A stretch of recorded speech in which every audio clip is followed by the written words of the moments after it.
tous. Donc aujourd'hui, nous allons faire une recette de pelé à l'épice. Au niveau petit achat, donc suite aux recommandations, j'ai acheté un micro. Aussi une lumière qui s'adapte aussi sur mon stabilisateur pour tout ce qui est pêche de nuit par la suite, etc.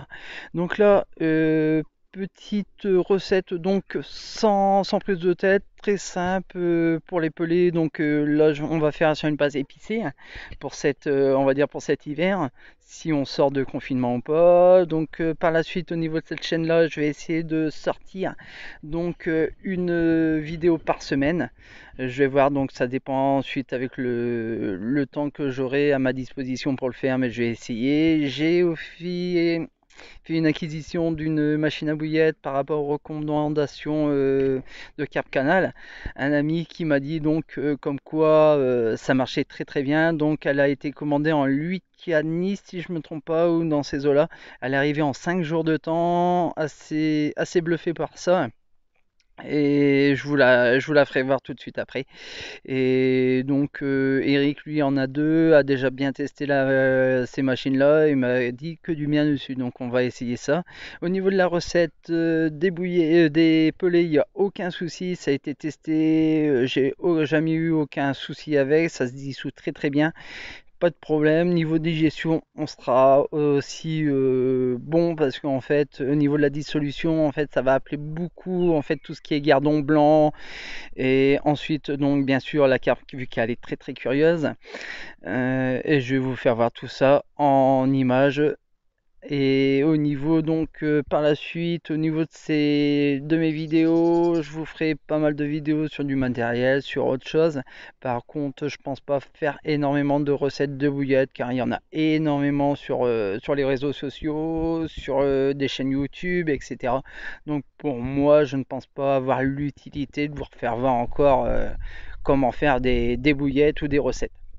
Voilà, donc après, si vous voulez des recettes, demandez-moi, on regardera un petit peu si j'en ferai une ou deux peut-être de vidéos, mais voilà, je vois pas trop l'utilité. Donc maintenant, on va se retrouver directement dans le garage et on fait la recette. Voici le micro, donc avec une moumoute donc pour au niveau du vent, une petite lumière aussi, et donc avec le bras gyroscopique que je vous avais déjà présenté. Donc voilà, je vous mettrai en description où je les ai eus ça sur Amazon, si quelqu'un souhaite aussi un micro comme ça.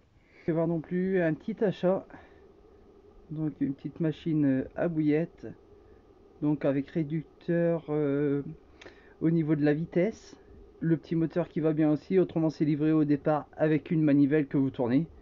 Donc ça a été acheté en Lituanie si je me trompe pas. Bon bah ça ne trompera pas plus bas. Je vous ferai une prochaine vidéo par rapport à cette machine pour vous la présenter. Alors pour cette vidéo, on va commencer par casser un œuf. Donc possibilité de faire une recette aussi sans œuf, mais ce qui est bien, c'est que vous allez avoir le pouvoir, on va dire, collant. Hop. Donc déjà un œuf. Ensuite, je vais y rajouter un peu d'huile épicée. Hop. On va y mettre une cuillère à soupe. Ça sera pour donner, on va dire, le pouvoir un petit peu déjà de l'épice, de l'huile qui va diffuser légèrement. Donc autrement, l'été, on peut mettre jusqu'à 2 cuillères à soupe sans problème. Ensuite, on va mettre un mix de base. Donc là, on va mettre de la farine, une part de farine de maïs,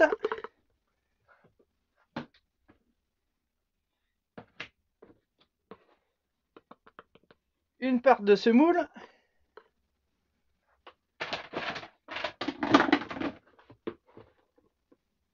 et une part de soja.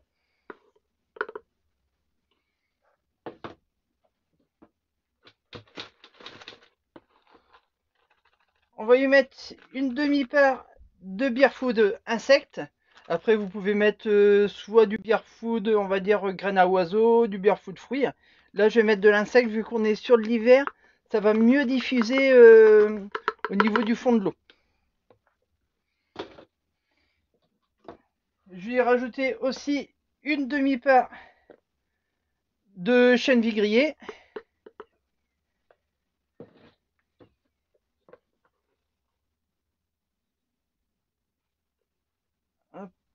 Je vais rajouter un fond donc de Robin Red pour l'épice. Après, vous pouvez mettre aussi de la coriandre.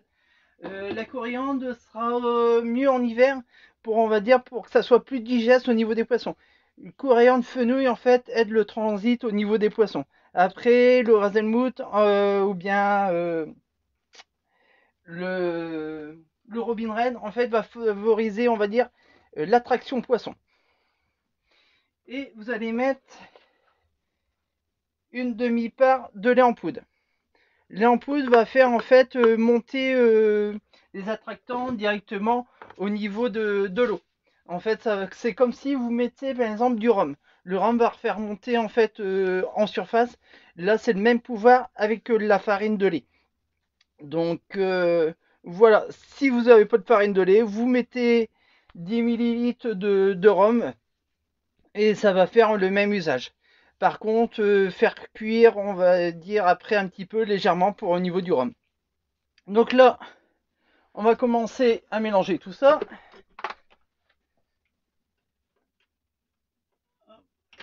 Si j'allume pas, ça va pas aller.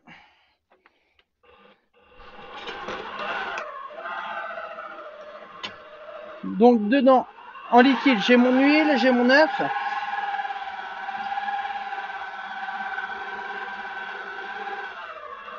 Et là, je vais rajouter de l'eau au fur et à mesure. Soit vous rajoutez de l'eau, ou soit une autre technique, vous rajoutez en fait du lait. Par contre, si vous mettez du lait, le mieux c'est de mettre du sorbate de potassium pour éviter en fait les moisissures et la conservation un peu plus longtemps. Mais autrement, avec du lait, vous laissez bien sécher pendant au moins 10 jours à, on va dire, à une aire ambiante et sur une pièce qui n'a pas d'humidité. Là, on va y rajouter tout doucement en fait l'eau. Par contre, j'ai oublié de mettre aussi un petit peu de sel. Donc, j'ai rajouté. En fait, ça va faire en fait, un rehausseur de goût et une meilleure conservation. Même si on laisse en fait sécher pendant 10 jours, on n'aura pas un grain de moisissure dessus.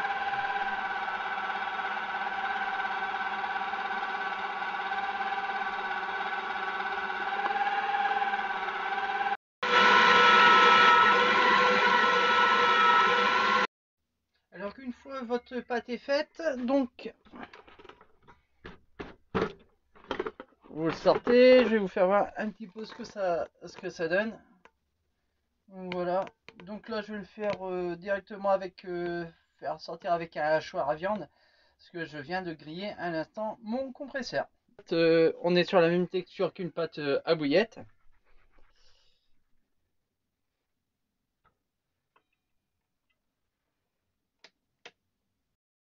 Alors donc là on voit que c'est une pâte à bouillette. Gros, au niveau texture, après au niveau des granulés, je sais pas si ça va focaliser, voilà. Donc on a énormément de grains dedans, etc. On va dire, elle va se disperser assez rapidement au niveau du fond quand les pelés seront dissous. Alors maintenant, on va passer donc au petit hachoir et je vous fais voir ça.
voilà, c'est un petit peu bruyant, donc possibilité, on va dire, de casser en allant avec une petite lame à chaque coup, ou vous laissez comme ça, et vous laissez en fait directement en long comme ça, et dès que ça soit sec, en fait, vous écrasez un petit peu et vous aurez des pelés.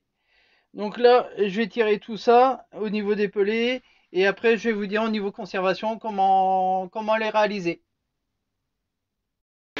Alors petit conseil, mettre de la farine de maïs en fait dedans, comme ça pour éviter que ça colle par la suite. Hop, je sais pas si vous avez bien entendu, donc mettre de la farine de maïs en fait dedans pour éviter en fait qu'ils se collent entre eux et comme ça pour avoir un meilleur pouvoir après de pouvoir bien les casser correctement.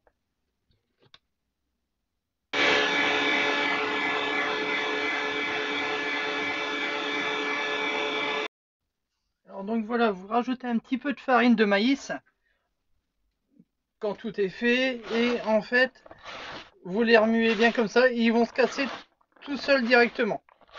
Autrement, vous laissez sécher et après vous les cassez. Donc là, ça ira un peu plus vite au niveau que ça, pour sécher. Par contre, moi, ce que je fais, c'est entre guillemets, je coupe pas tout le temps pour avoir tout le temps la même mesure. Pourquoi? Comme ça, il y en a. Celui-là sera un peu plus lent à diffuser que celui-ci. Ça, on va avoir une diffusion, on va dire progressive au niveau de l'eau. Donc voilà. Et ça évite que le blanc, on va dire, attaque tout d'un seul coup au niveau de ses pelés. Donc après, vous les remuez tout doucement, tranquillement comme ça, sans les écraser, bien sûr, avec délicatesse. Hop, et voilà.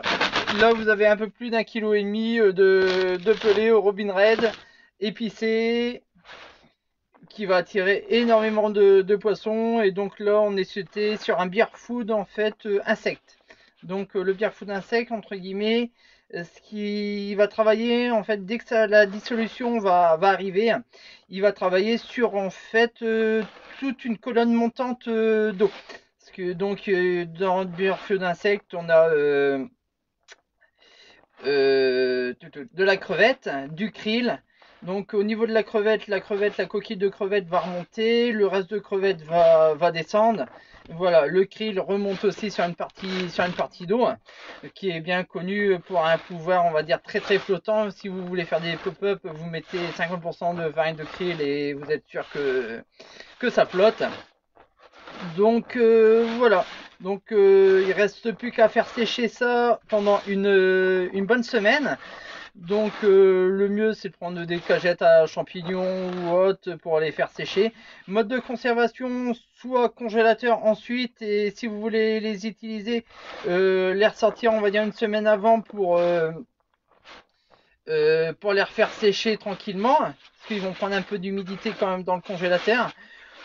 Ou autrement, ensuite, directement, quand tout est bien sec, vous les mettez en sous vide et vous pouvez les laisser comme ça 6 mois sans problème, ça ne bougera pas. Voilà, même avec de la poudre de lait, il n'y a aucun souci. Voilà, j'espère que cette vidéo vous a intéressé. Oublie pas de t'abonner pour avoir d'autres astuces. Des vidéos sont déjà prévues, on va dire là j'aurai une semaine de congé, donc je vais faire pas mal de vidéos, on va dire, et je vais prendre un petit peu d'avance, et tous les dimanches vous aurez une nouvelle vidéo qui sort avec des petites astuces par-ci par-là au niveau de comment faire un pelé, bon après recettes de bouillettes c'est pas la peine vu qu'il y en a énormément sur toutes les chaînes. Donc après tous des autres trucs on va dire très très différents pour éviter on va dire la lassitude au niveau de toutes ces chaînes.